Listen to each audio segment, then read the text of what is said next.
ओम श्री गणेशाय नमः। ओम नमः शिवाय। शिव पुराण चतुस्त्रिंशोऽध्याय। दक्ष विनाश के लिए निकले हुए वीरभद्र को देखकर देवताओं के मन में भय उत्पत्ति। ब्रह्मा जी बोले, जब इस प्रकार गणों को साथ लेकर वीरभद्र प्रस्थान करने लगे और समय दक्ष तथा देवताओं को नाना प्रकार के अपशकुन दिखाई पड़ने लगे। गणों से युक्त वीरभद्र की यात्रा के समय दक्ष को यज्ञ विध्वंस की सूचना देने वाले तीनों प्रकार के महान उत्पात होने लगे। दक्ष की बाईं आंख, बाहु तथा जंघा फड़कने लगे, जो नाना प्रकार के कष्टों तथा सर्वथा आय कल्याण का सूचक था।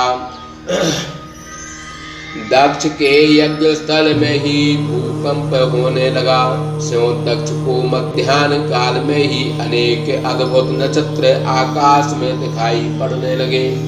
दिशाएं मलिन हो गई तथा सूर्य काले काले धब्बों से करवुर के आकार का दिखाई पड़ने लगा एवं वह सूर्य हजारों परिवेश से युक्त होकर महाभयंकर रूप दृष्टिगोचर होने लगा। आकाश मंडल से पृथ्वी पर बिजली तथा अग्नि के समान नक्षत्र गिरने लगे। नक्षत्रों की गति टेढ़ी तथा अधोमुख हो गई। अनायास हजारों गृध्र उत्पन्न होकर दक्ष के सिर पर मंडराने लगे और उन गृद्धों के पंखों की छाया से समस्त यज्ञ मंडप ढक गया।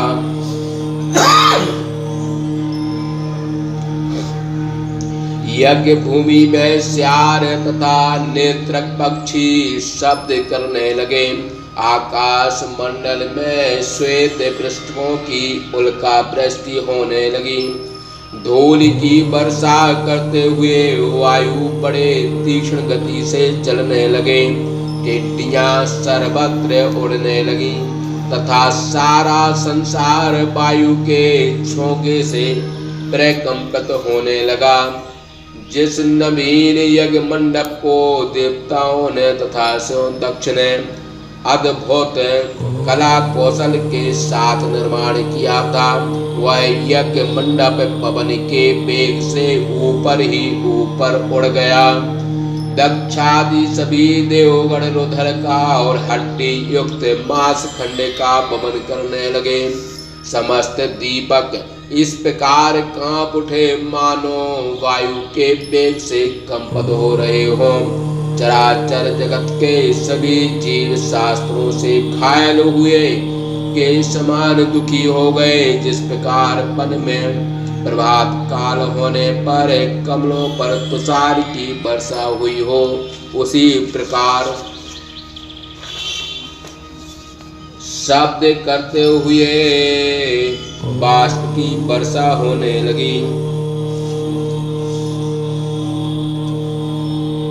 दक्षादि देवताओं के विशाल नेत्र भी अकस्मात बंद हो गए। जिस प्रकार रात्रि में कमल तथा दिन में कुमुद बंद हो जाते हैं, आकाश से रुधिर की वर्षा होने लगी। दिशाएं अंधकार से ढक गई और सभी मनुष्यों को भय उत्पन्न करने वाला दिग्दाह होने लगा। जब विष्णु आदि देवताओं ने इस प्रकार का दृश्य देखा तो वे महाभयभीत हो उठे। हाय, अब हम मरे, ऐसा कहते हुए वे सब पृथ्वी पर गिर पड़े, जैसे नदी के वेग से किनारे के वृक्ष गिर जाते हैं। पृथ्वी पर गिरकर वे काटे हुए सर्प के समान अचेत हो जाते थे और कभी गेंद के समान पृथ्वी पर गिरकर पुनः उठ जाते थे। वे ताप से संतप्त हो कुर्री पक्षी के समान विलाप करने लगते थे एवं उक्ति तथा प्रत्युक्ति का शब्द करते हुए रोने लगते थे। उस समय विष्णु के सहित समस्त देवताओं की शक्तियां कुंठित हो गई थीं और वे आपस में एक दूसरे के समीप कंठ पर्यंत कछुए के समान लौटने लगे। उसी समय उन समस्त देवताओं को विशेषकर दक्ष को सुनाते हुए वहां आकाशवाणी हुई।